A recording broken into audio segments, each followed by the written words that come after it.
Welcome to The Prisoner's Dilemma, a show where we watch and talk about the 1960s TV show The Prisoner. I'm Brendan, and with me is a funny little guy from the other side of the Iron Curtain, Matthew. Hello, it's me, Matthew Guzdial. Even though I was born a Russian, I will always be on your side, Brendan. Thank you for joining my highly classified military operation right in the middle of things without any explanation. Anytime, David. Hey, I'm a little bit suspicious of someone on my ship. Is it okay if I trust you? Of course, you can always trust me. I was just wandering around the submarine because I get antsy. Yeah, that makes a lot of sense. Do you want to see our nuclear reactor? I would love to. Okay. It is like a god to me. I mean, I think I would probably likewise be kind of moved if I were seeing it for the first time. Totally. Well, thanks for joining us. I sure hope this doesn't come back to betray me later, or I guess you get shot, but it seems okay. Yeah. I try to give you to the other side, and they just sort of leave you face down in the ice. It's awesome. It's so good. Oh, Arsborg 9. What did we do this week, Brendan? This week, we watched the 1968 film by John Sturges, Ice Station Zebra. Whoa, what a cool name. Based on the book of the same title by Alistair MacLean, who had likewise written Guns of the Navarone, as well as some other spy thriller fiction. Yep, this was, what year was this? Was this 1968 that this actually ended up coming out? It was released in 68, yes. And yeah, okay. Given where it was at in Prisoner production, I assume it must have happened early 68, and then I think it came out like that fall or something like that. Yeah, they turned this around real fast. Yeah, came out in October. Dang. Yeah, they were really, really excited about this idea of like, wow, we can turn these books into like money-making movies. Let's do a bunch of these. Uh-huh. Alas. What did you think of this movie, Matthew? I think so. Okay. This is an older movie. It is, which means there's an intermission. There is an intermission. I was so excited when I saw that there was an overture to start this when I was streaming it. Which is important because I think probably most of the people who are listening, if they haven't watched a lot of movies from like the 60s, will not be familiar with that. Right. I think this is a pretty good half a movie, and then kind of just a lot of nonsense in the other half of the movie. I see. What do you think? I think this is maybe one of the worst constructed movies I've ever seen. It is less than the sum of its parts. It has so many things going for it, particularly for me. I am a man of the sea. I love the sea. I love the frozen north. I love it when a bunch of people are faced with a disaster in a climate that is subpolar. This is on the North Pole, supposedly. Yeah. So I think we're just straight up polar. Yeah, I've got thoughts about that too. But Santa's there. There's reindeer in every Tom single Hanks shot. Is flying a train or something. I thought you had confused who the star of the Santa Claus was, and I was just gonna let it go. God, God, Santa Claus with Tom Hanks would have been a much better film. Huh? You're saying Tom Hanks is going to steal my movie? Wait. Tim the Toolman Taylor. Right, yeah. The Santa Claus. Anyway, this is nothing. This is nothing. There's so much Like about the movie. this movie that should be good. Should work. And Yeah. instead, it is one of the worst paced things I've ever borne witness to. It is scene after scene after scene after scene of not knowing what's going on and just literally the audience and the people in the movie waiting for something to happen until finally something happens which forces someone to explain the plot of the film. And then it goes to intermission and then it happens again. Well, no, it isn't even that it happens again. The second part is like all poorly considered intrigue and action sequences that don't really work. Of the first part of the movie in my notes, I wrote down, this is a movie to read a book to. Because there's just so much, you don't need to be paying attention. It doesn't matter. It's not clear what genre the film is for a very long time, right? Like, it seems it is the least like plant a flag in the ground kind of film. It seems so content to just let you just sort of languish, like. Yeah, I mean, yeah, we'll get to. Should I do the summary? Is that where we're at? Yeah. Why don't we do the summary and then we'll talk about like some stuff about how the thing was made and why it was made and how it's put together as things emerge. I think. I was joking with Matthew before we started recording that this might be our weirdest ratio of product to podcast. This is a 2.5 hour movie that honestly. We might be done talking about in 15 minutes. We'll see.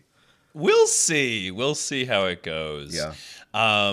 It was apparently like Howard Hughes, who is like, you know, this aerospace engineer, really rich, really influential guy, was absolutely obsessed with this film, and he would just like call up his local station and make them just play it over and over and over again. It was he owned that TV station. Oh, there you go. And so this is out in Las Vegas, and he loved Howard Hughes. Like of all my my Blorbo billionaires, Howard Hughes is mine.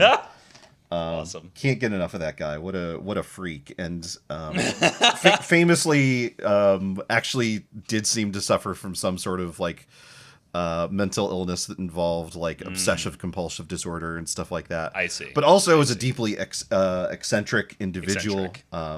And so one of those things seemed to be watching Ice Station Zebra over 100 times using the TV station that he owned. Well, let me do the summary and then we can dig into this mess. Yeah. At the height of the Cold War, we meet our hero, Commander Faraday, in charge of the U.S. nuclear submarine Tigerfish.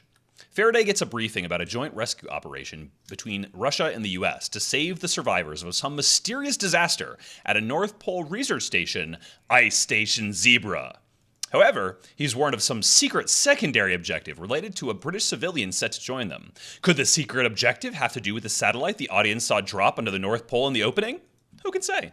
We next meet the British civilian, John Drake, number 6, ZM73, Mr. David Jones, wearing an outfit almost exactly like John Drake wore in the first episode of Danger Man. The submarine sets off along with a full complement of Marines led by a Lieutenant Walker, but it makes it about 10 feet before they're called to receive additional movie stars. 2 men are dropped off via helicopter, Vaslov, a Russian agent working for the West, and a friend of Jones's, and Captain Anders, who no one knows. The former starts wandering the sub, rousing Faraday's suspicions, while the latter takes command of the Marines. The sub eventually makes it to the ice sheets and attempts to break through to reach Zebra. After a couple of unsuccessful attempts to ram through the thick Arctic ice, come on, global warming, Faraday decides to shoot a missile through the ice just like they did in the novel Ice Station Zebra. Unfortunately, a playboy who has just decided to settle down is set to load the tube, and so we find the tube has been sabotaged, leading to an open ocean pouring into the submarine and killing the playboy. The crew manages to barely save the sub from sinking, but the event causes the Secret of Jones to reveal himself and Vaslov as spies, with the goal of retrieving photos from a satellite showcasing every American and Russian military base and missile silo. We enter our final act, as the Tigerfish finally makes it to Zebra. The crew finds some survivors, but also that the Russian and American assets who had been waiting for them are dead, and the satellite is missing. Shortly, Vaslov reveals himself to be a saboteur, but cleverly sets up Captain Anders to take the fall. In the chaos, Faraday finds a self-destruct remote for the satellite. Russian paratroopers drop in just as the crew locates the satellite, and after a tense standoff and a bunch of bullets being shot that somehow hit no one, the Russians end up with the satellite, and Vaslov reveals himself as a traitor to everyone. Faraday blows up the satellite as it's being picked up by a jet, and everyone decides to go home. The end. That's the movie. Action-packed. I mean, what's crazy is, like, this is a 4-paragraph summary. There are 3 paragraphs where nothing happens. This, I said before, it is not clear what genre this movie is in. Like, No. The synopsis that you just got does so much more to, like, paint a sequence of events that happen logically from one to the next. So much of this movie is Rock Hudson as Commander Faraday and the audience looking at the screen and waiting, like, all right, I guess this is gonna build to something next, because there's this sense, like, the thing opens with the satellite dropping, and so we, the audience, know like, okay, it's probably tied up in that in some way, but there's this great to-do made of, like, McGoohan won't reveal what the true plot of the mission is, and Rock Hudson just doesn't really care. He doesn't push the issue at all. He's just gonna keep his submarine safe. He's gonna go on this rescue thing. He's not gonna bother with all these weirdos. No. Like, it's kind of odd, sure, but he's not gonna do any kind of investigation or have any conversations that, like, reveal, like, something that we can chew on that might reveal what it is that we're working towards. It is like nothing. Big dump of information. Nothing. Big dump of water. Then big dump of water. Of information. It is astonishing how little they see fit to, like, dribble out to the audience. Totally. It's really fascinating. Like, I have 3 paragraphs of summary for, like, the first roughly hour and a half of the film. The film's like 3 hours or something. 2.5, yeah. Right? 2.5, right? Like, so little happens in so much of the film. I was saying that I think the first part is kind of good, though, because you're right. We are in this bit of, like, you know, Faraday's just kind of doing sub stuff, right? And I think the sub sets are, like, the best sets in the film. Yes, much like Sex and the City, the submarine's the 5th character. Exactly. Yeah. And like, so I really like the bits of the film where we're on the sub, just because it's so cool looking. It's really cool. They were filming on an actual submarine. It was really well put together, and there's some really, really cool underwater footage. I watched a really brief featurette highlighting John Stevens, who is the second unit photographer, it was called The Man Who Makes the Difference. And it basically highlighted his really interesting career. He started in the Navy and then got into basically stunts and sports photography. He could ski backwards, and so he would do skiing videos highlighting people as he was skiing backwards, carrying a motion camera. He did the in-car filming for a 1966 movie called Grand Prix, and he was basically really, really good at, like, building new camera cases and configurations to survive particular elements and conditions, and rigging them up with electronic controls so that he could basically be somewhere safe, like on a surfboard, and the camera could be somewhere like on the nose of the surfboard and still work perfectly well. They built this really interesting, really durable camera case that they could basically put anywhere on the exterior of the sub that they wanted, and they were able to film the submarine actually, like, going from surface, doing a crash dive and going underwater for the first time ever. It was really, really cool. I think that stuff and the shots of the interior of the sub work really well. Yeah, I completely agree. And like, one of the other things that I think is really cool in this whole sequence, right, as we're doing this sub stuff, is, like, the way that they managed to fit so many guys on screen at the same time. It's loaded. In like in extremely like tight corridors, right? Yeah. The cinematographer Daniel L. Fapp, who's probably best known as the director of photography for West Side Story, I think did a really nice job in the sub of figuring out like how do we sort of position people so this is like interesting visually to look at. Yeah, right? there's cool parallax going on where there's like guys sitting in the front and guys doing work in the back and people moving through those scenes. Yeah, but it feels chaotic, but it never feels like you can't tell what's going on, right? And so I like all of that stuff. I will say, right that it's. Go ahead. So sorry. Speaking of like knowing what's going on, the film does a really, really impressive job of like sticking to the in-world jargon that people would be using. There's very little done to explain like, this term means this, and we're using this to. This is what the submarine is doing now. There's no like onboarding for any neophytes or for the audience as to like how a submarine works, which works really well. I think the first 5 minutes of the submarine going. Unfortunately, there's like an hour of that. You're not wrong. There is like an hour of that. So you're totally right that like this movie basically has, an extremely long period for about an hour where it's basically like Rock Hudson and Patrick McGoohan have a few conversations, then some more people show up, they have a few more conversations, and then it's just like a bunch of sub stuff happening. Right.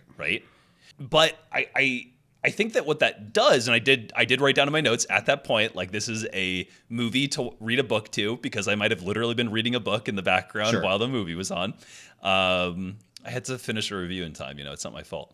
But that means that when we finally get to the moment where like everything goes bonkers, right? Like when the water starts pouring in, it has this nice like almost jump scare effect. Oh, deeply, yeah. Of like I didn't even think this is a movie where something like that could happen.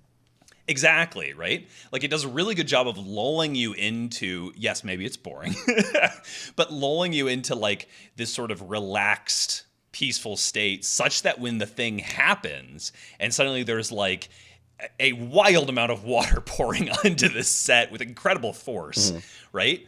It's shocking. It gets you to sit up and pay attention, right? Yeah, I didn't think this is a movie where people would die. Right? And after this, they basically don't. Like, That's true.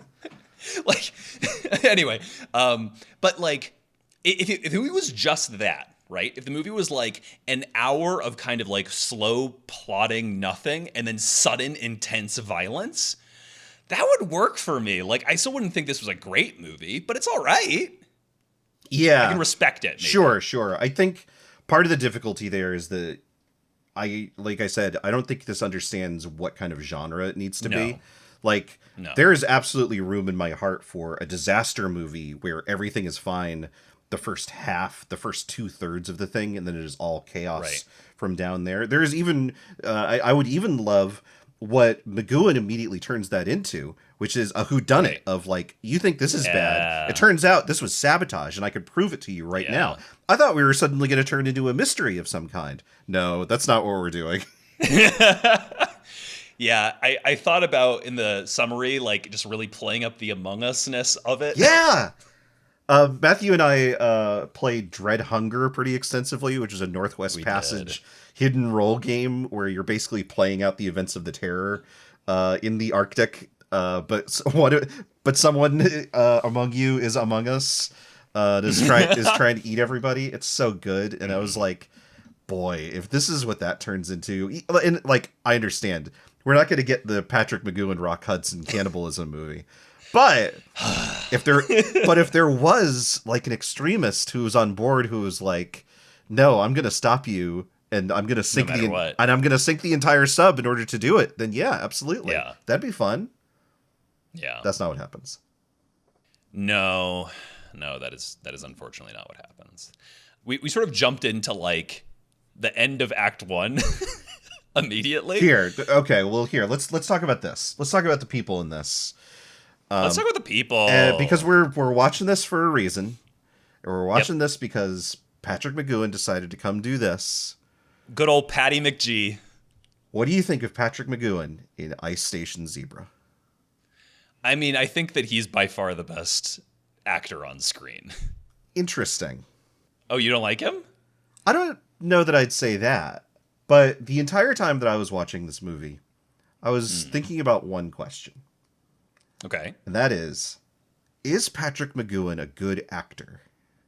I think Patrick McGoohan's a fantastic performer. Sure. He's kind of just doing John Drake again. He is 100% doing John Drake again. And I don't know how much of that is what his capabilities are, or if people were, hey, we're making a movie, would you just do John Drake again? That's kind of what the character is. Well, I mean, we talked about this a little bit at the end of the last episode, right? Sure. But like, how did we get here? We got here because Patrick McGoohan was looking at, can I leverage my success in Danger Man / Secret Agent into a Hollywood film career? Sure. And I think that it's very clear that's what's happened here is that this guy has been typecast. Say more. I mean, so it's notable that this is not the original cast that was originally planned for this movie. It is not. No, Gregory Peck was supposed to be here. David Niven? Yep. So a completely different set. It basically got stuck in development hell for a little bit. And by the time it was unstuck, the people who could film it were not available anymore, right? And so they basically put this crew together pretty fast, though Rock Hudson apparently was like championing the movie because he wanted it to revitalize his sort of flagging career. Yeah.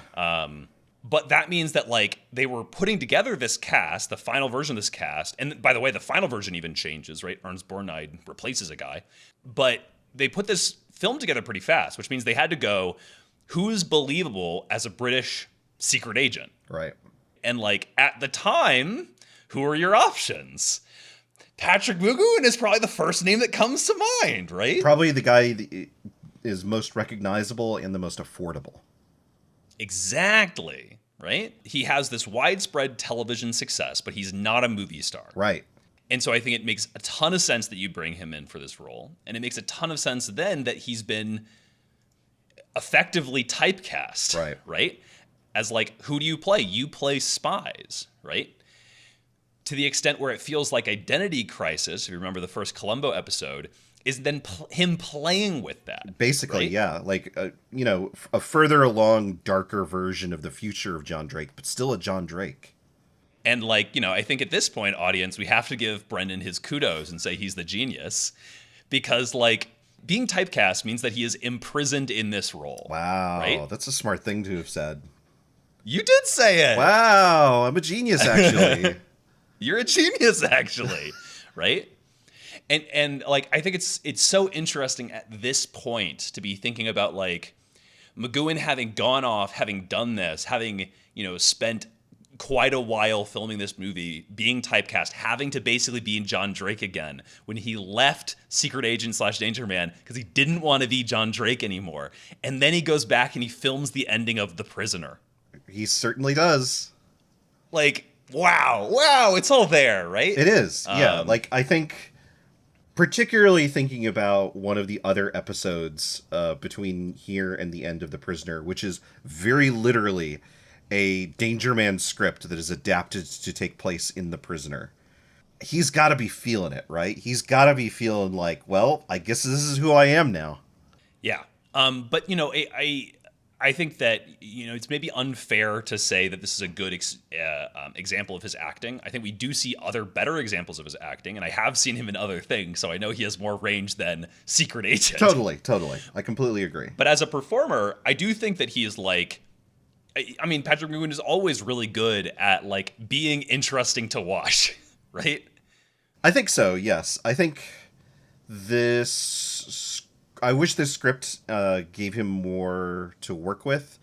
Totally. Like I said, not a lot happens in this first half of the movie. And so even the conversations that he does have are very like evasive, very trying to demonstrate that, yes, I'm a bastard, but you don't need to worry about me so long as you do your job kind of thing.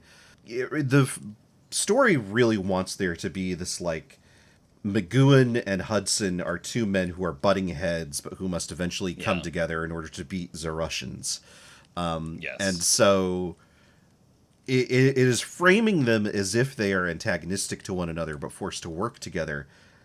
And yet that doesn't really come across above and beyond McGoohan gesturing to that in his conversations. Like, we never see them, like, having a difficult time being in the room together or Totally. glowering at one another. I mean, I think there's more chemistry in the scene where Jim Brown is in Hudson's office and is, like, intimidating Sure. the lieutenant. I mean, I think part of this is just that Hudson doesn't seem to want to play in that space at all. He let's talk about Hudson, because I have not seen a whole lot of Rock Hudson, and I gotta say I wasn't super excited to see more having seen this. No, at the end of the last episode, I popped off at Ernst Borgnine. I did not pop off at Rock Hudson. I think Rock Hudson is really bad. He's just nothing. Yeah, you mentioned before that, like, he was, like, championing this movie. He had just made a bunch of, like, 4 comedies in a row that had all flopped. And he's not a good comedy actor either. No, and so he was really interested in, like, revitalizing his career. He had just made this really interesting sci-fi thriller called Seconds. Have you ever seen Seconds? No. Seconds is really interesting. Seconds is the story of someone who basically pays to have his entire life changed. Interesting. To the degree of, like, having his complete appearance altered by plastic surgery, such that they swap out the actor that is playing the individual. Wow. Okay. Yeah, no, it's really, really interesting. And anyway, yeah, he was, interested in becoming more of, like, an action movie leading man, and so was interested in getting this movie up off the ground. And unfortunately, he plays very flatly, I think. He really just sort of seems like a guy doing a job who is not especially interested in what's going on around him. He doesn't have an arc of any kind. He feels like a contractor. Yeah, he does. He's like, all right, yeah. You want that installed? Yeah, okay. Yeah, sure, I gotta take you to the Arctic. Okay, here we go. I've got to work with this guy who maybe wants to kill me. Yeah, sure, okay. Sure, all right, let's go. Yeah, you're paying rate, right? Yeah, basically. Yeah, like the thing that he seems to care the most about is making sure that his entire crew is okay. And even that, it's like, it's almost perfunctory. It's like, yeah, I would expect you to care about that. Yeah. It's bizarre. And like okay, I don't understand how Rock Hudson read this script and was like, by all reports, yeah, this is going to make me an action star. Like, there's zero action from this character. Yeah. I really have to assume, and this is complete supposition, but I really have to assume that they are really thinking, like, well, it's the same guy as Guns of the Navarone. It's going to be huge, right? Surely it's going to be as thrilling, as exciting as that. It is nope. Not. Have you seen a movie to take a nap? Have you seen Guns of the Navarone? No, of course not. I have to be clear. Like, there's a bunch of guys who are, like, raised on military fiction. I was not. I've not watched any military fiction. Really? Yeah, none at all. What's your favorite war movie?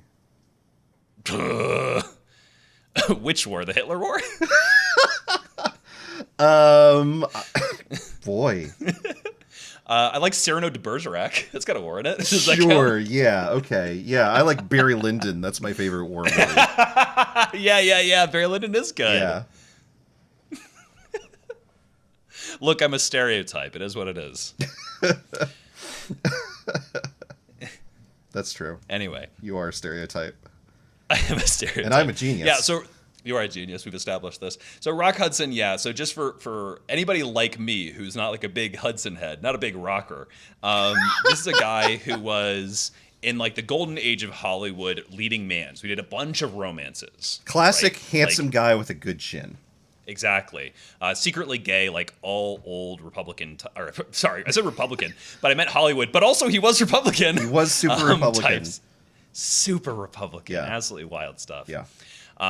He had a beard marriage. He had everything. Anyway, and then he sort of flagged for a little there, and then tried to come back with this, and sort of, like, had a career that petered out, like, after this movie. Not a name that a bunch of people probably know at this point. Maybe one of the most famous cases of a celebrity who died from AIDS. True. That is very true. Yeah. That's worth saying. Yeah. Then we got third up in the building, because we already talked about McGoohan. Let's talk about Ernst Borgnine. You popped off for Ernst Borgnine.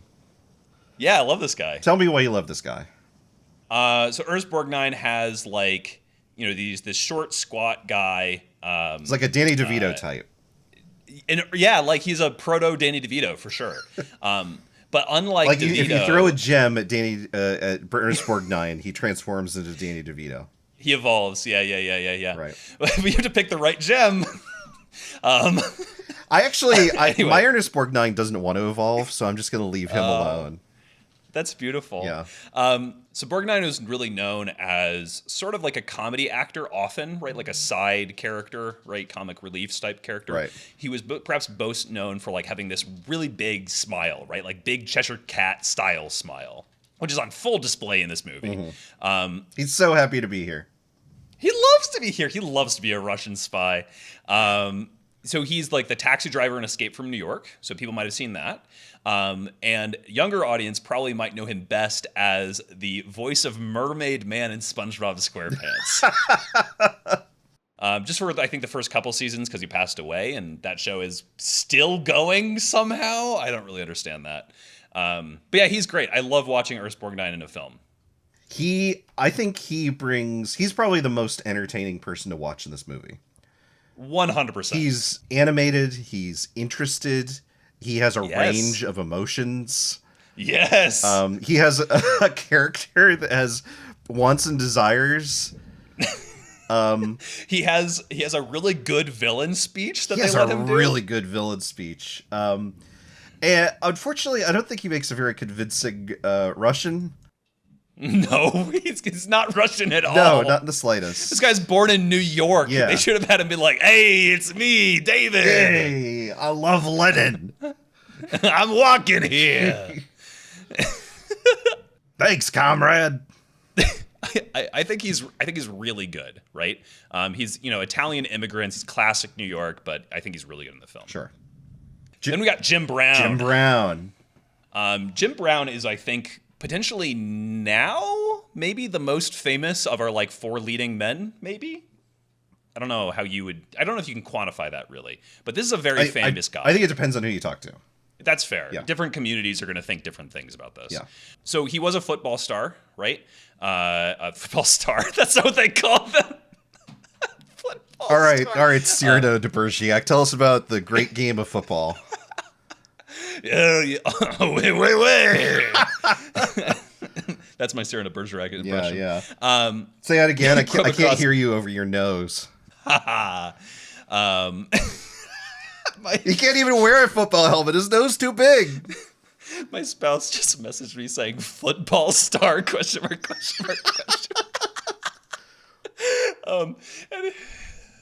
Anyway, sorry. So he was, a really well-known football player who basically turned into the first black action movie star, but also notably the civil rights activist as well.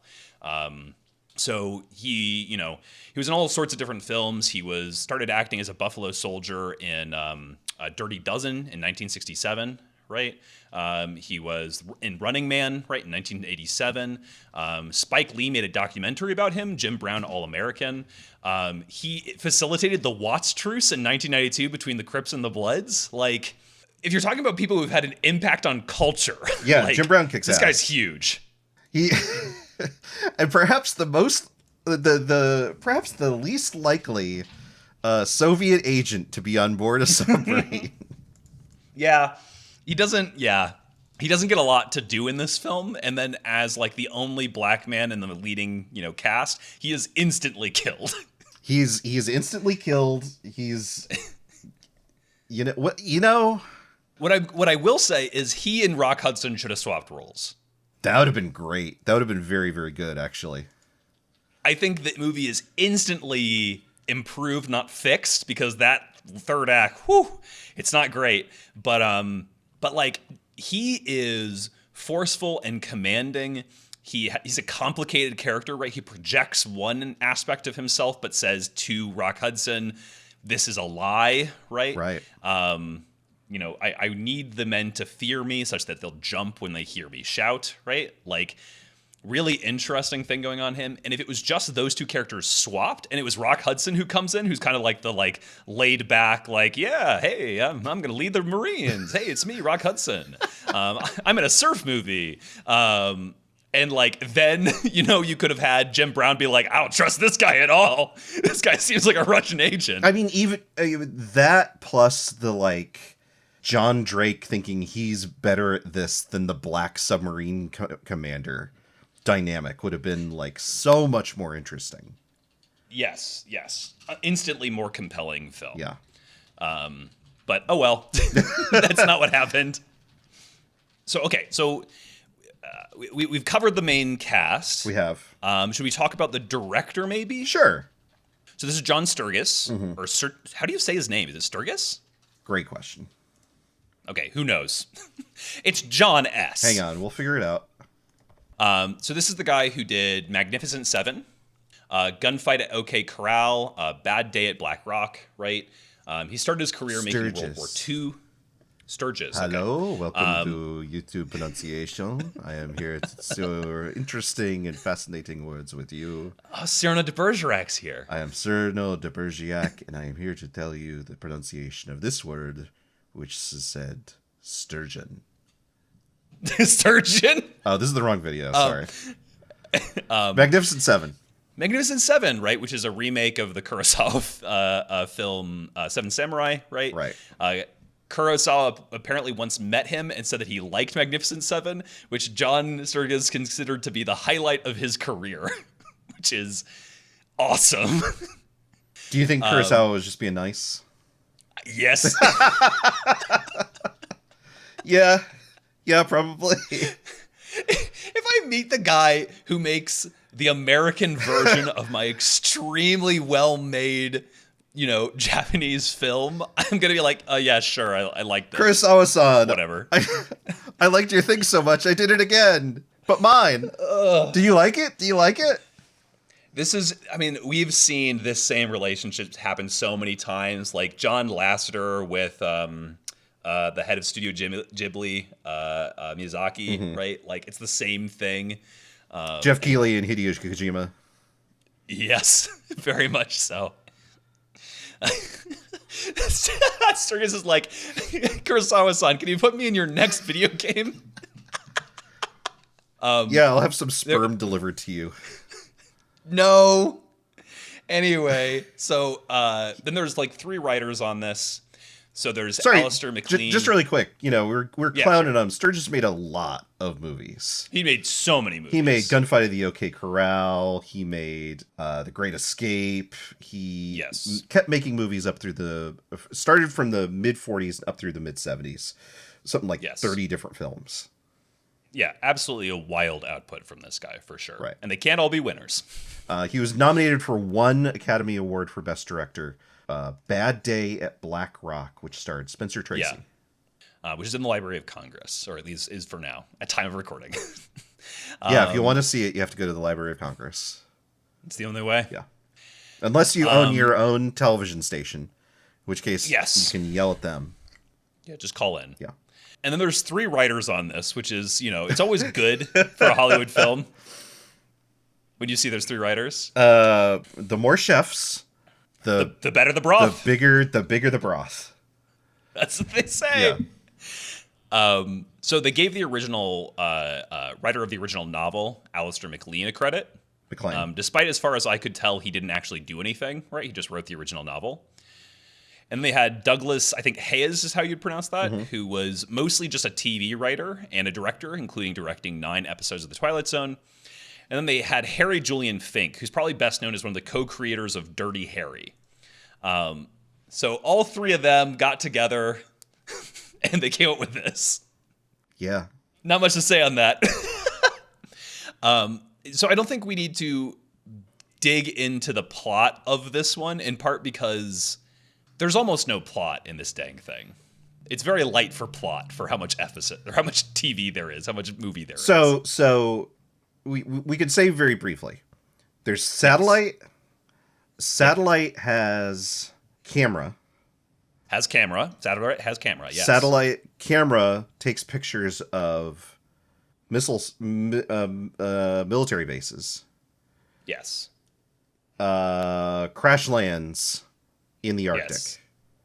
Yes. There's actually probably the best scene in the movie is McGoohan like using like a big beaker to explain all of this to Hudson, to explain like where the camera came from, what it's doing in space, why they suddenly have the opportunity to get it now, et cetera, et cetera. It's this weird like little confluence of things that would have been cool to see in the movie, but we didn't see it in the movie.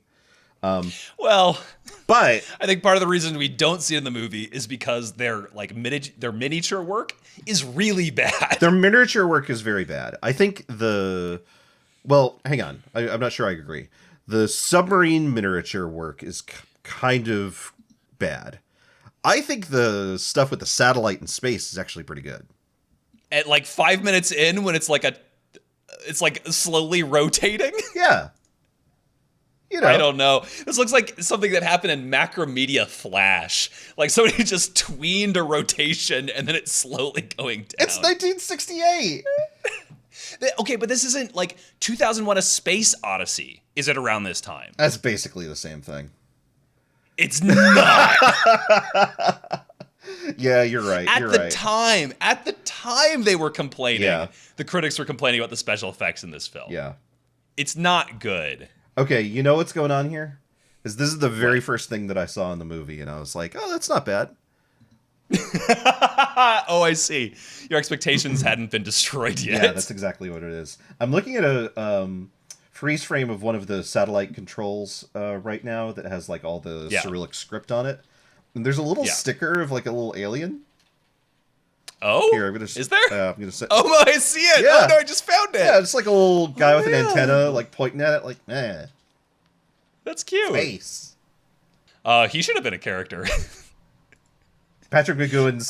Oh God, if Patrick McGoohan was here to retrieve an alien, that's why he can't tell Rock Hudson about this. He wouldn't believe him. And it was a little like cartoony ET guy. It's they had to do like slapstick at the end. Who's the Martian from Looney Tunes? Marvin Martian. Marvin Martian. Yeah, it's just him. Yeah. Hello, number 6. I'm a big fan. I'm such a big fan. I've decided to disintegrate you. Oh, that's really good. You've got a good Marvin the Martian. Thank you. So that all happens. Also. Yes. The set in the Arctic is pretty bad. This is what I'm saying. Like, the sets up until about an hour and 30 minutes in are pretty good. And then it's so obviously a soundstage, it's crazy. It's bad. It's not good. There's such a like, this is what I was saying about like one of the worst put together films that I've ever seen. There's such a juxtaposition of this like really, really thoughtfully well-made stuff with the submarine. And then this like clown stuff. This like this stuff from a clown. This stuff like a bunch of bozos were putting together. Hey, we've got to make it snowy out here. What do we do? I guess there'd be like rocks, but they're all white. And we'll just space them out. We'll pelt them with them while they walk at an angle. Except that some of them are walking just normally, so the ones that are walking at a big angle look as if they're just having a particularly hard time of it. It's bad. It's not good. Which is a real shame because this was edited by Ferris Webster, who was the editor on The Manchurian Candidate. But, you can't save. You can only work with the material you've got, I guess. Yeah, I mean, I don't think, the Manchurian Candidate had to walk across an ice floe. Yeah, they cut that part of the film. Good. So, you know what? That's a good change. Yeah, good change. So to actually say what the plot of the film, which is not the order in which we get it, because we have to wait an hour and 30 minutes before we learn any of this. But the Russians and the Americans send up their own spies to Ice Station Zebra on the same flight. Before the movie starts. To go collect the satellite. Before the movie starts, we don't see any of this. We only see the outcome of it, which is that upon finding the satellite, there's a big fight. They shoot each other, and then they decide to burn down one of the tents. Yep. And then the remaining people who survive that at Ice Station Zebra go video game crazy. And so they keep on just sending like cryptic messages that they can't fully explain Dead what's inside, going on. dead inside. But as soon as they get a little bit of whiskey into them, then they can explain everything. That's right. I'm totally normal now. I understand everything. Thanks for this whiskey, Vaslov. You've saved the day. That's right. Yeah, whiskey is like a cure-all in this film. It's really fascinating. Do you think maybe they were sponsored by Big Whiskey? I think it was Big Whiskey. That's why McGoohan keeps bringing it up in each of his scenes. Yeah, that's why he looked directly at the camera with a glass of whiskey. I'm never anywhere without a full mug. A full mug? Of whiskey. I think they call it handles. Anyway. I am international now. I'm continental Whether now. in a handle or a stein. I'll drink your whiskey anytime. These are the ads that they filmed for the movie. A shark on Tie-in whiskey ads. is mighty risky. A shark on beer is a beer engineer. Wow, that's good. That's right. Patrick McGoohan said that. He did say that. I heard him just a second ago. We can get him on the show. Okay. The Ouija board.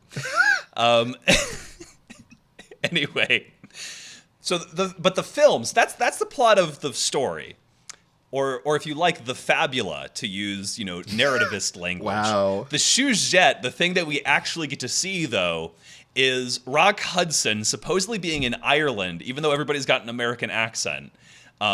Drinking at one pub, going to a second pub to get a secret message. They literally call him and say he's like, yeah, I'll be right over. And then, in a travel sequence that presages the rest of the first act, leaves and silently, no music, no narration, no nothing, walks down the street to the next place to get his orders. Which, really, it's foreshadowing the whole film, which is going to be a long travel sequence, at which point we will have narrative delivered to us. Right. This is the classic RPG problem of we should have just skipped to the adventure instead of continuing down the hex grid and rolling for random encounters and getting nothing over and over and over again. Which but instead you got to meet the blood demon. The one time the blood demon showed up and flooded the submarine, that was cool. That was awesome. Is Ernst Borgnine the blood demon in this situation? Yes, he is. Hoy vey. And he's a great blood demon. Yeah, good smile on that guy. And then there's about 30 minutes of nothing. I'm literally timelining through this. Then they get to the ice sheet. They bonk into it a couple times. Okay. The rescue is precipitated on this idea that there's a huge winter storm and air travel is impossible. And so they have to send in the submarine, which is going to go underneath the ice floe and come up near Ice Station Zebra, break through the ice, and then bring everyone on board and go back underwater and escape. Which you know what? That makes sense. That's perfectly fine. Fine plan. But then the first time that they try and break through the ice and just completely bonk their head and don't make any progress, it seems as if Rock Hudson has never thought about this idea his entire life and has no idea what he's doing.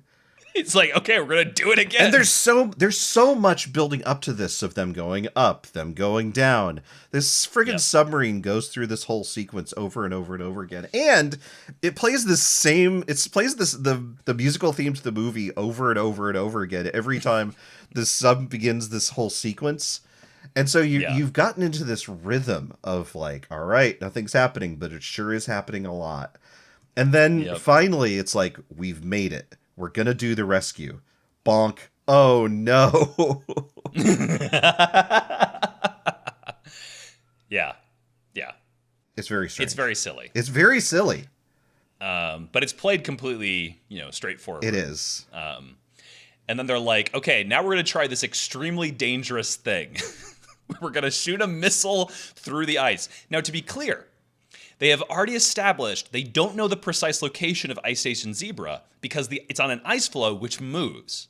So it's very likely they're going to destroy Ice Station Zebra if they do this. To be a pedant for one moment, it is a missile if it's up in the air. They're underwater, so it's a torpedo. Of course. Apologies. Yeah. If you had watched any war movies, you would know that. I wouldn't know that. Yeah. Unfortunately, I'm just not straight enough.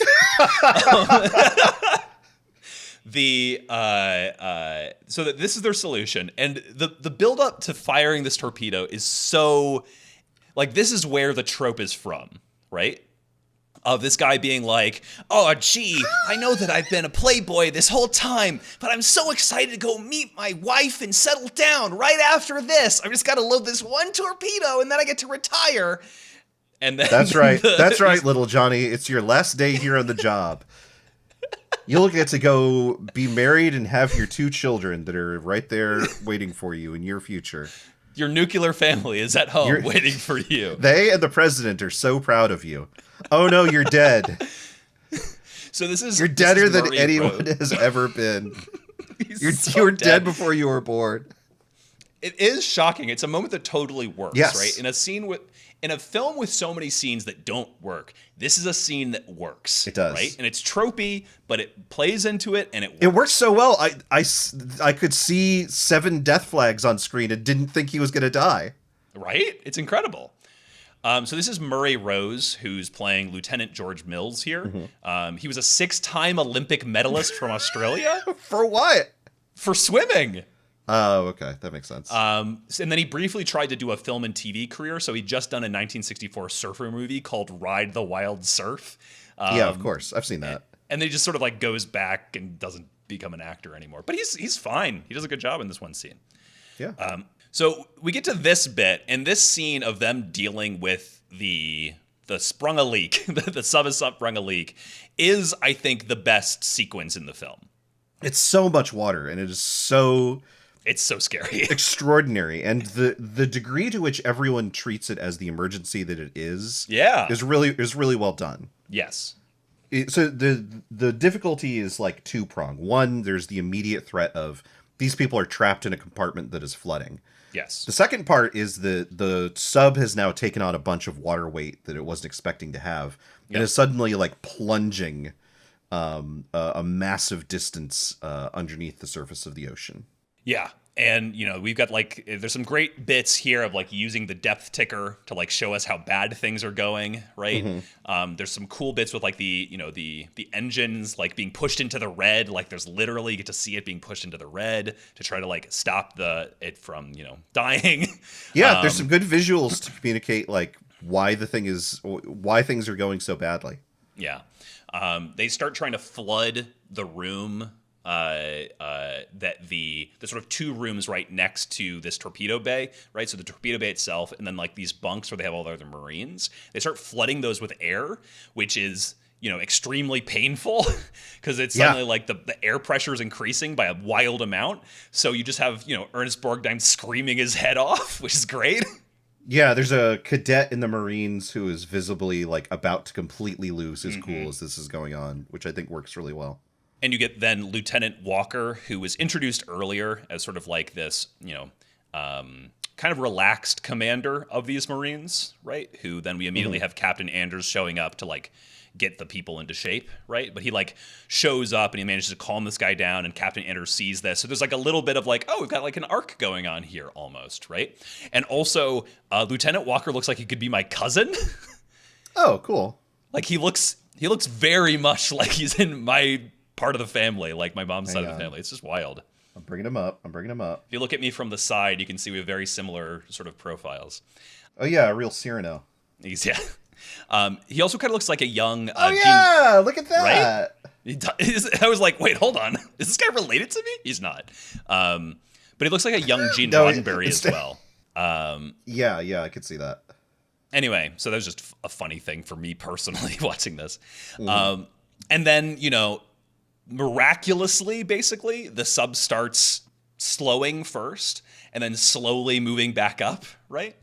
Yeah, it seems to just sort of be, the thing that they try doesn't work until it does. Right. Rather than like any one like miraculous gesture or something like that. I think this is also Rock Hudson's best scene. There's this bit where this Lieutenant Patterson starts like, doing the Lord's Prayer, right? Because everybody thinks they're about to die. Right. And he's like, don't do that, right? We're still trying to think this through.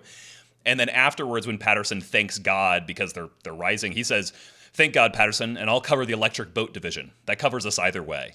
Which is like, that's a good line. Yeah, it is. I think he does a good job here, like, as the distressed captain who nevertheless has to keep his cool in order to make sure everyone else keeps their cool. Yeah, in this case, like, the lack of acting is actually a plus. Yeah. I learned that in this sequence, real Patrick McGoohan, not his character, but real Patrick McGoohan got his foot stuck and had to be rescued by a diver.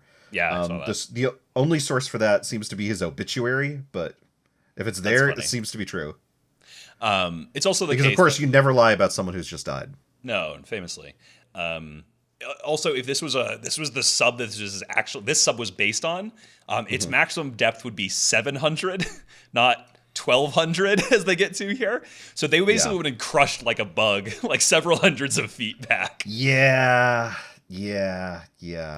And there's a bunch of things like that. Like, they keep on changing the models of both the sub and the planes. Like, they're different planes and different subs between different shots. But, what are you going to do?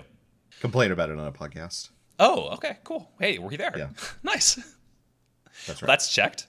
And then we get a good scene. I think,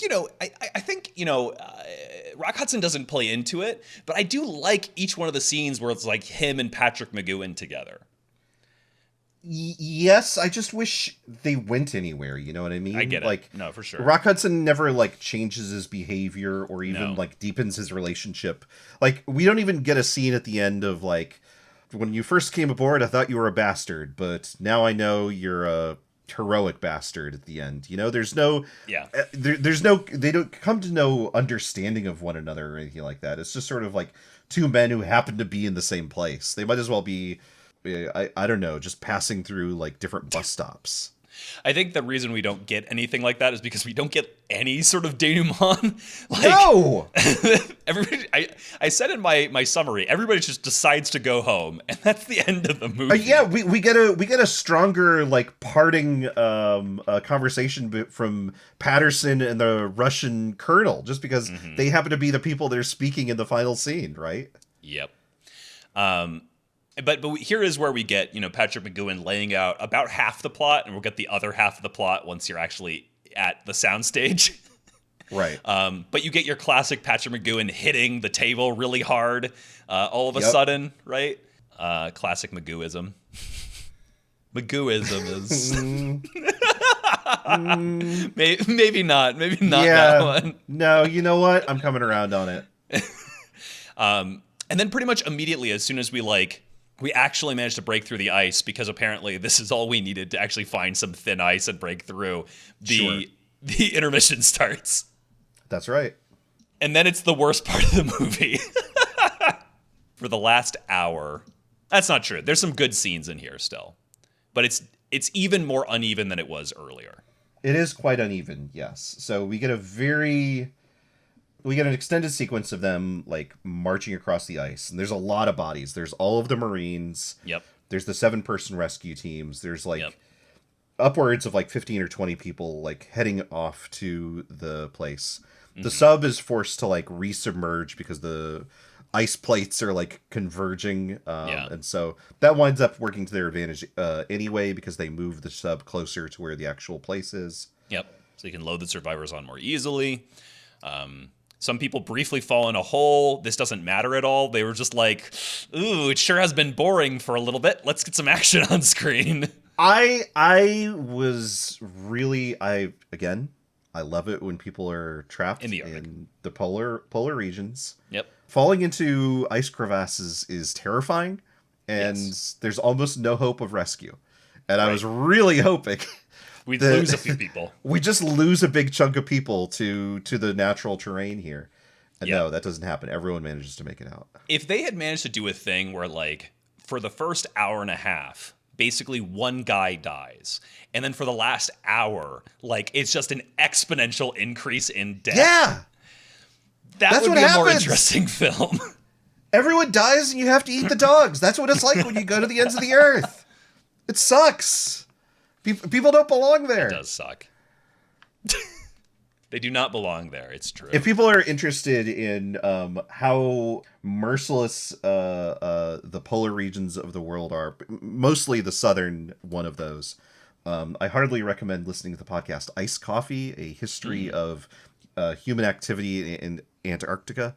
A really, really well done DIY podcast that's basically like one scientist who has worked in Antarctica talking about the extensive difficulties of what it's like to operate down there and the history of people basically going and dying there throughout the centuries. It's great. Dang. That sounds interesting. But in this case, they didn't actually go to a pole. They went to a soundstage. They went to a soundstage. They built 4 buildings. They burnt most of them down. Yep. The insides of the buildings. This place is cooked. It is extremely cooked. Literally. When they get here, it is like literally like, dang, the plot of The Thing happened here. Yeah, off screen. Sure wish we could have seen any of that. Yeah, it would have been cool if that was in the movie. I think that if the plot of The Thing happened in a movie, that would look a little like this.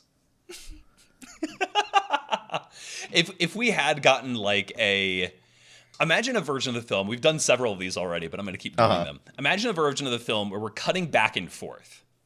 Yes. So we have like that's what I thought the movie was going to be. Yeah, you would think that.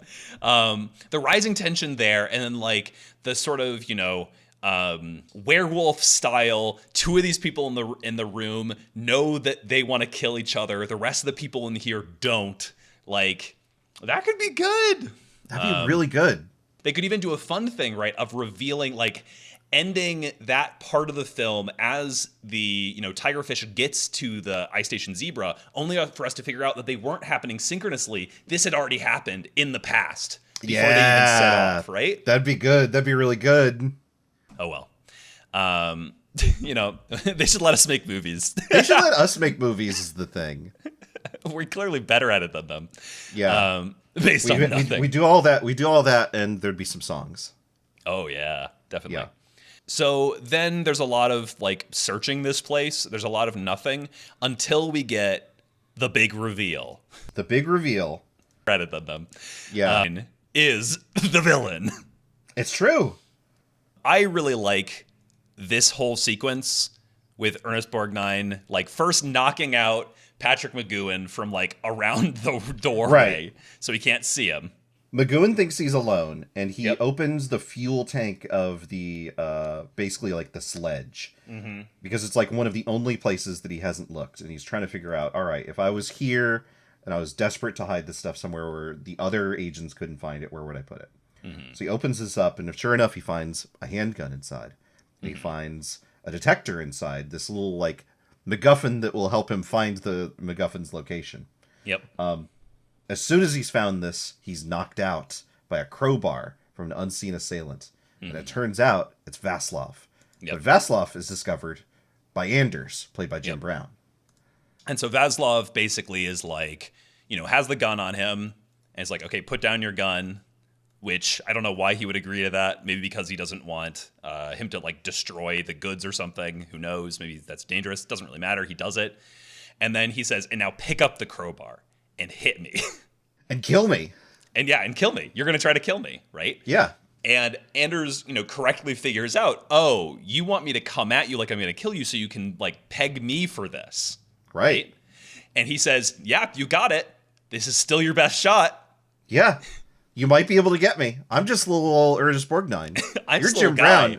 Yeah. You can probably take me with a crowbar, no problem. You can kill me in one hit. Come on, coward. Do it. And then he does. He takes him up on it. And then McGoohan wakes up to see the fight going on and shoots Anders. Because he's attacking his friend. Yeah, it's a good scene. It's a good scene. Again, there's like, we could grab like 3 good scenes. We could turn this into a pretty good TV episode.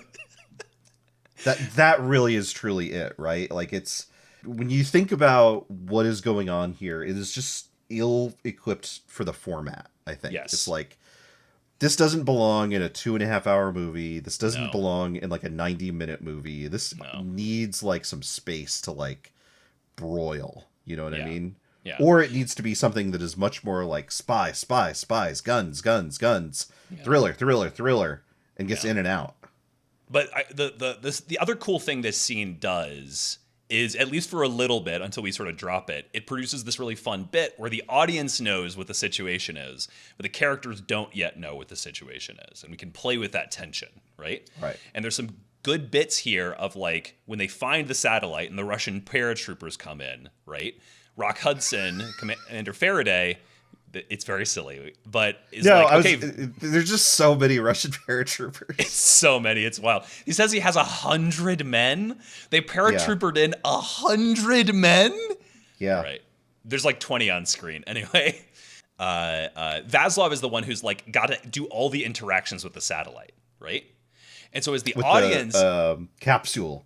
With the they capsule. said the word capsule so many times. They do. But as the audience, you get to be like, oh no, is he gonna like, betray them? Is he gonna like do something different here? And it like adds tension to what otherwise be a fairly nothing scene, right? Right. The Russian commander, I guess we should go ahead and say. I should have said for Lieutenant Walker as well. So Lieutenant Walker is played by Sherwood Price, who was Detroit-born stage, TV, and film actor. Detroit is where a bunch of my family is, so I also thought that was funny. Like, oh man, he really could be my cousin. Whereas our Russian is where is he now? Here he is. Ron Masak. No, Alf. That's right. Alf Jellin. Alf Jellin. Colonel Ostrovsky, born in Sweden, not Russia, born in Sweden. He was mostly a director, including he did 2 Columbo episodes. Shout out. Which is fun. They originally made him Americanize his name as Christopher Kent and Christopher Keller, and then he was like, nah, I'm Alf. I eat cats. He didn't say that. He didn't. He didn't. So there's basically nothing between him and Rock Hudson's character. There's very little. He's like, okay, American, I've got 100 men and I'll kill you, but not for a while. Not for a while. I'm going to give you time to fuss with a thing. I'm going to give you exactly enough time for Ernest Borgnine to finish like screwing a cap on. And then and only then am I going to start shooting you, okay? And I'm really going to do it. It looks like you need a couple extra minutes. I'm going to give you a couple extra minutes, okay? I've got a new countdown. It's a different one this time because I flipped a switch up. I forgot to adjust for time zones. Sorry, let me give you another 30 minutes. Oh, man. It's very weird. And this whole time, the audience has seen that Commander Faraday... Rod has Rock is the right name. That Commander Faraday has another one of these little self-destruct doohickeys. So we know he can blow it up anytime. So everything breaks. And then McGoohan comes back. Yep. And throws an inexplicable other container to the ground. Right. Presumably for Vaslov to switch it out? Yes. Did he have this the whole time? I can only assume so. I mean, they did say as well that both Vaslov and Jones had like a detector for the satellite as well. Right, yes. So I just figured that this is, that's within the bounds of their like spy agent preparedness. Sure, that makes sense. It's just not something the film had ever gestured at. Yeah, why would it? Anyway, discussions break down and they shoot mustard gas at them. There's so much yellow smoke everywhere, and I was trying to figure out like what's being suggested here. Yeah, I don't know. It's very strange. It doesn't hurt anybody. It just obstructs their vision so a little bit so Vaslov can make a run for it. Yeah, it's like they're at a laser tag arena or something. Yeah. The only way I could think of this making sense is that the Russians know Vaslov is there and that he probably has it, and they're like trying to give him cover to like run to them. I guess so, yeah. And then McGoohan accosts him in the smoke. Yeah, they get in a big old fight. How does he figure out that Vaslov is a traitor? Because he sees him run. Spot him? Okay, Yeah. I see. Yeah. Because he's basically standing behind him the whole time. I mean, the way that McGoohan's playing it, like, he's mostly looking suspicious at Vaslov the whole time. Sure, yes. And so, to me, there's a real sense of as soon as he was back up, because he'd been, knocked out, he had an acute case of being hit by a crowbar-itis that he just got over. Mm-hmm. And as soon as he was done with that, he was like, I probably shouldn't have shot that guy, huh? Yeah, seems... I mean, maybe Anders is fine and told him. Yeah, just off screen, Anders was like, guy. It was actually the other guy. And he was like, oh, thank goodness you're alive. I was going to have done a hate crime. I'm so sorry. And then he's like, okay, yeah. So and then the smoke clears. Yes. They start shooting as soon as the smoke goes up as well. With the colonel has received the capsule and discovered that it's empty. Which is why they shoot the smoke.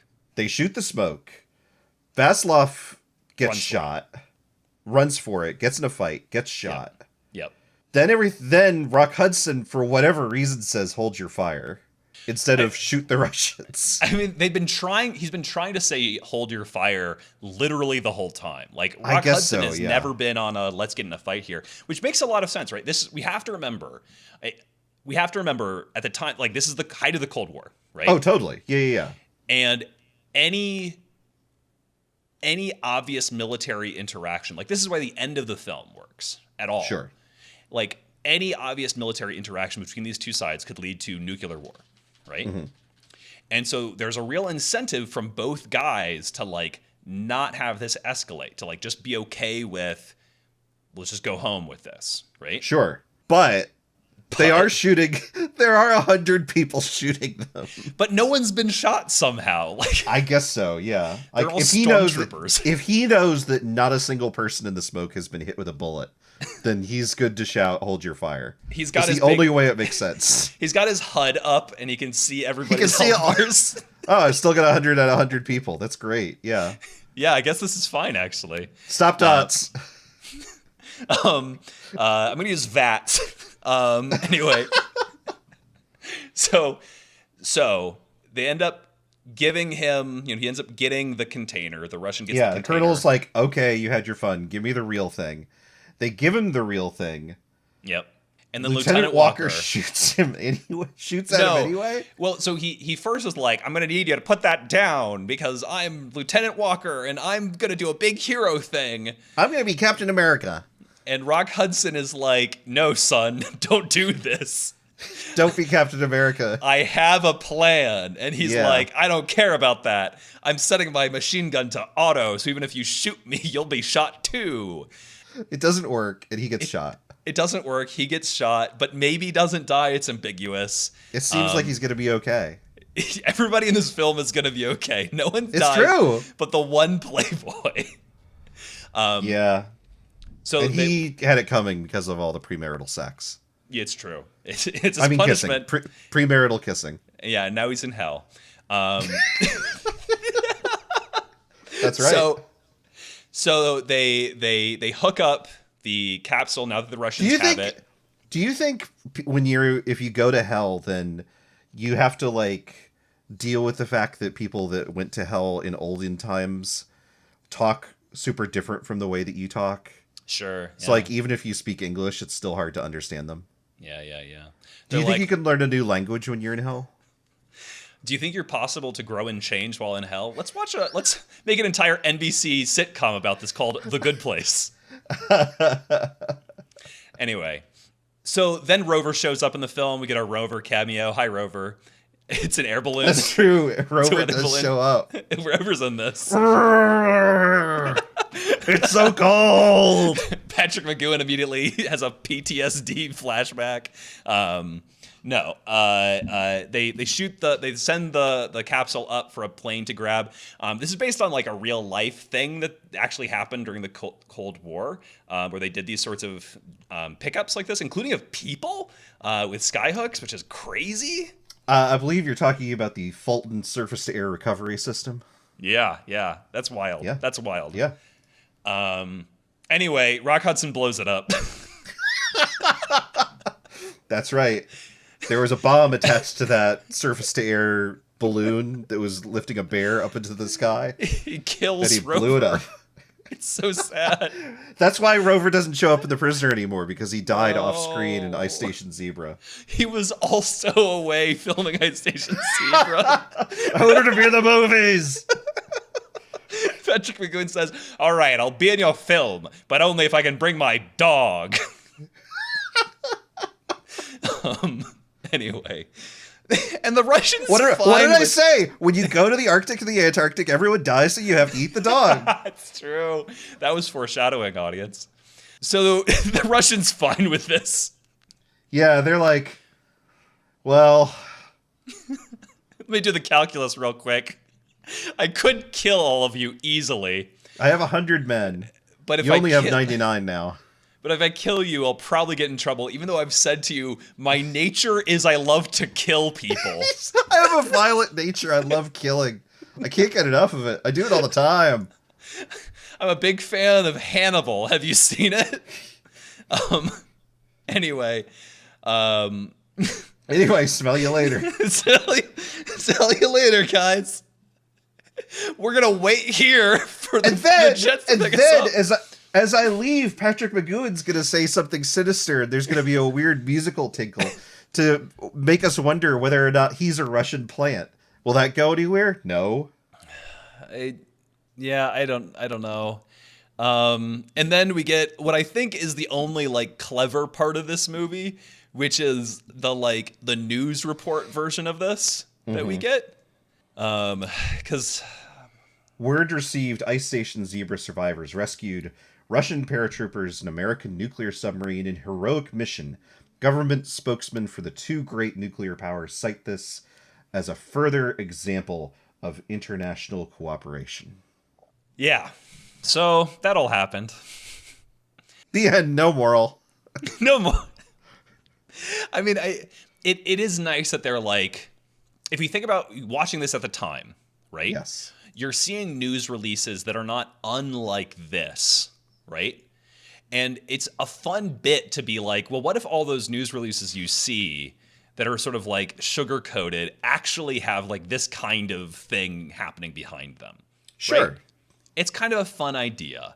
But like, we have not spent this film on geopolitics. We have not spent this film on like audience perception of the events happening or like civilian perception. We have spent these film with like 4 guys. And now 2 of them are shot, maybe dead. 2 of them are standing over there explaining what Das Vidanya means. And that's the end. Like I said, less than some of its parts. Very, very badly composed.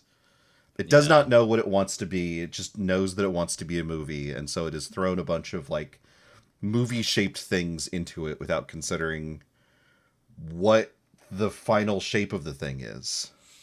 Yep. It's too bad. It's too bad.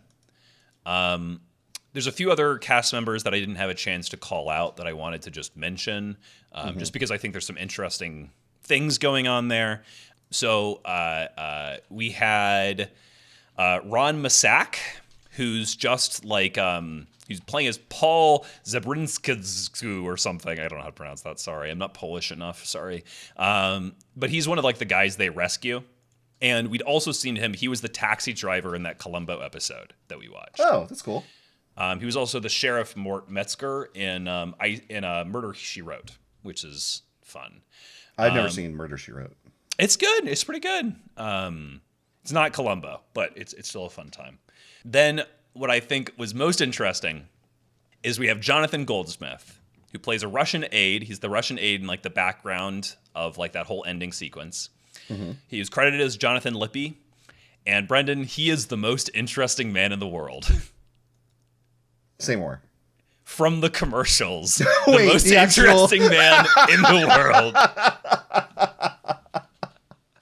They should have done a tie-in commercial. They should have been like, and he was in the North Pole to recover some secret satellites. Anyway. He was at the North Pole, but it wasn't a big deal. For him, this was a Tuesday. That's a different film. That's a different film. Yeah, so, that's basically it. That's the film. I don't know. Is there anything else to say?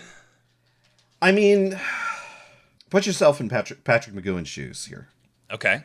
You step away from the prisoner and putting away, we're going to talk about the end of The Prisoner and the fallout of that. But think about you as Patrick McGoohan thinking, maybe I can get into movies. Mm-hmm. You make this. How do you, this comes out and honestly It kind of flops. reviews in the same way that we have reviewed it just now. This is not a film that was like beloved when it No, came out, and we're reviewing it with hindsight as actually it's very bad. No, no. people at the time didn't think it was very good. It had a $10 million budget in 1960s dollars. It made back 4.5 million. This was a flop. Yeah. I think if I'm Patrick McGoohan in this situation, I start to wonder if maybe like, well, could I have carried this as the leading man instead? Should I have been Rock Hudson in this situation? Or do you maybe get into the situation of, well, I know how to put together a story and a plot and a setting and a character, and I'm being in a movie forces me to be in a position where I don't have full control over everything that's going on around me, and I can't do anything about it because as much as the man that I am, I'm not yet part of the Hollywood apparatus. Right. And so maybe that makes you reconsider what it is that you're trying to do with your career. I don't know, I'm just speculating here, like, because, McGoohan goes on to make other movies, but he never tries this sort of thing again. He does go on to make other movies, but notably, like, not that many other movies. Right. Right? Yes. Like, it's not And not many action movies. No. It's not a spoiler for The Prisoner to look at his filmography. Right? Yes. Like, it's Ice Station Zebra in 1968. In 1970, he's in The Moonshine War. And then throughout the 70s, right, he's in a few other films, including Escape from Alcatraz in 1979, quite a big one, Yeah. right? Yeah, The Man in plays the a prison Iron warden. Mask in 1977, quite a big one, right? And then in Scanners in 1981, which we've already talked about, right? He's in Braveheart. He's in Braveheart as King Edward Longshanks, right? He's in The Phantom in 1996 as the Phantom's dad. Saw that in theaters. Yeah. And then he's in Treasure Planet as the voice of Billy Bones. And that's his Right. last film, performance. And so we're looking at, directly after The Prisoner is when he's in the most films, right? Sure. He's in 8 films in the 70s. He's in only 4 films in the 80s. He's in 4 films in the 90s, and then 1 film in the 2000s before his death, right? So, like, this is not a guy who would do a bunch of film stuff, right? But it's honestly not a guy who did a bunch of things, right? Like his TV specials, right? Where he'd show up as various guest characters in various TV things. There's not that many more of those either, Right. right? He does, he basically stops being in the theater, especially after he becomes a TV star. So he basically, like, he's in a bunch of stuff throughout his life, but a bunch less than if he was trying to be a movie star. Right. It feels much more, to me at least, like someone trying to be selective with the roles that he's taking now in a way that he maybe wasn't before. Yeah, someone who perhaps has had his fill of being in the public eye quite as much as he has been, and has decided, you know what, I'm going to do some stuff, but I'm going to do it more on my terms. Right. And that means that I'm going to do less of it. Yes. But I'm okay with that. Yeah. I mean, there's also a bunch of other stuff that was happening in his life at the time. We're going to talk about it, I think, in the final episode of The Prisoner. But I do want to say, even though Ice Station Zebra did not have a massive, popular swell, and it's not even really considered a cult classic, it does get referenced quite a bit. It does. So it got referenced in, like, The West Wing, right? C-Lab 2021 just basically does the plot of Ice Station Zebra at one point, except in that case, they do immediately turn to cannibalism. Yeah, of course. Big Bang Theory makes reference to it. Jack White wrote a song called Ice Station Zebra, What the hell? which should have been the credits song, I think, for the film, even though he did that in 2018. They should have sent it back in time. It also get referenced in Breaking Bad. In Better Call Saul, there's a scene where a character talks about it. And most importantly, Brendan, in Danger Mouse, the 11th episode is called Ice Station Camel. Great. Good. There was an impact, right? But, like, not much of one. Yeah, the world looked at that and said, well, that happened. So that happened. I guess the Ice Station Zebra now. They zebra now. Oh, they zebra now? Ooh. They should have gotten John Sturges to do the new Star Wars films. Yeah, they probably should have. We'll have to imagine what that's like as we contemplate our number one with a bullet, your shining light from Ice Station Zebra. Do you want to go first or should I? There's a scene in the first act of the movie where they're diving, where they're doing their first submarine dive. Mm-hmm. And Rock Hudson has to move through the ship. And we basically get to see like a tour of each of the compartments as he moves through it at like a 35-degree angle. Yeah. It's really good. It is really enjoy this, like, the captain is moving through, people are acknowledging his presence as he moves through, he's being friendly with the different parts of the crew, he moves through the mess, he moves through the quarters. Yep. And, you know, he's having to move in this awkward, peculiar way that he's nonetheless comfortable with doing because he is a submarine commander. Yep. Not something you get to see with any kind of regularity. No. It's good. Again, all the submarine stuff, I think, you know, it's not great, but it overall still works for me in a way that, like, once we leave the sub, the movie just stops working. Yeah. Anyway, my number one with a bullet, it's got to be, I already might have hinted at this several times, but it's Ernest Borgnine. It's Ernest Borgnine. I just like to watch this guy on screen, right? I don't know what to say. Like, just as with Columbo, I love to see a little weird guy on screen. He's a little weird guy. I don't think we called it out specifically, but there's a bit when he first comes aboard where he's like wandering the bowels of the thing. Yep. And an officer calls the commander to be like, hey, that Russian guy is like walking around down here by himself. And so Rock Hudson comes and meets him, and he's like, hey, can I see your nuclear reactor? And he's like, yeah, sure. And like brings him, like escorts him into the reactor room, and they open this viewing portal in the floor. And we never see the thing. We just see this orange glow illuminating Ernest Borgnine's face as he like stares into the like beautiful miracle. Rapture, right? Yeah, it's great. It's cool. It's awesome. It's so good. He's so good in that. He's so good when he first gets on to the sub and he just goes, David! And he's like so happy. No one's ever been this happy to see Patrick McGoohan on screen before. Oh, certainly not. No. And the fact that he doesn't call him Jones, which is like a whole thing for the Patrick McGoohan's character in this, that he doesn't actually like to be called Jones. It's like a bad name with bad memories for him, right? Like the way that he's everybody else is trying not to break when they're flooding the rooms with air, and Ernest Borgnine is yelling his head off. He's like a cartoon character. They should have brought him to the village. They should have. Number 6 could have been like, oh my God, Vaslov, my old friend Vaslov. Hey, I'm number 2 now. Hello, it is I, the number 2. How long will I last? I'll never tell. I brought your dog back with me. Wow. Anyway. Rate this movie? Rate this movie. Matthew, how are you going to rate this movie? It's not a good movie, Brendan. Whoa. Really? I know. Again, I think it's about half an okay movie. So I think it's only fair to rate it about half an okay movie. I'm going to rate it 700, the real number it would have exploded at, out of 1,200, the depth that it gets to in the movie, feet. It's tough, but fair. How about you? There's so many pieces. I think I like this movie less than even it deserves because it has pieces in it that I would really like to see combined into a better movie. It has Patrick McGoohan in it. It has polar temperatures. It has spy drama in it. Killer subway stuff. Exactly. Did you say killer subway stuff? I did mean to say submarine, but I did say subway. Yeah, it's got $5 footlongs killing people left and right. It's absolutely miserable. I'm going to give this 4 out of 10 death flags. Nice. We made it. We made it through, Brendan.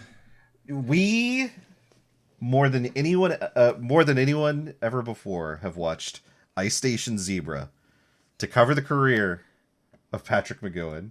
It's true. We did do that. Most people think, no, why would I go watch that as part of my prisoner rewatch experience? Not us. We're the real ones. We're the ones doing the work. Other people who watch The Prisoner don't even watch Danger Man. They don't even watch Columbo. They're fakes. Only we have the truth. That's true.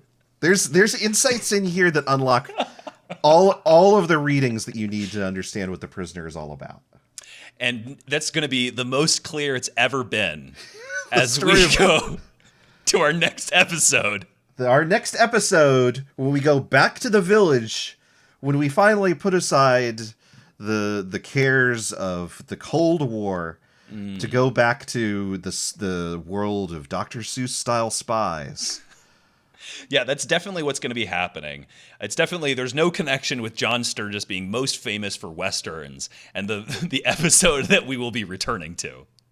Yeah, certainly there has not been a steady stream of clues building up to living in harmony. I cannot wait. What an episode. What an episode it is. I hope everyone is as excited as we are to finally be covering Living in Harmony. Not even the final episode of The Prisoner, but it's such an exciting one. If you've thought that Brendan does a lot of work to try and find other things to talk about than the thing that's on screen, honey, you got a big storm coming. We're going to have such a fight next episode. I can't wait. Speaking of big storms, the artwork for our show was done by Cy Sweetman. You can find his work at cyfsweetman.car.co. You can find the musician who did the theme song for our show, Devin Nelson, at devindecibel.bandcamp.com. Matthew, where can people find you? You can find me on Blue Sky at Matthew Guz. And Brennan, how about you? You can find me dying in Antarctica. You can find the show at the-prisoners-dilemma.com. Without further ado. What does he say? Is it No. Did you say Nostradamus? He says, yeah. Das Vidanya. Das Vidanya. Matthew, Das Vidanya. Das Vidanya, you first.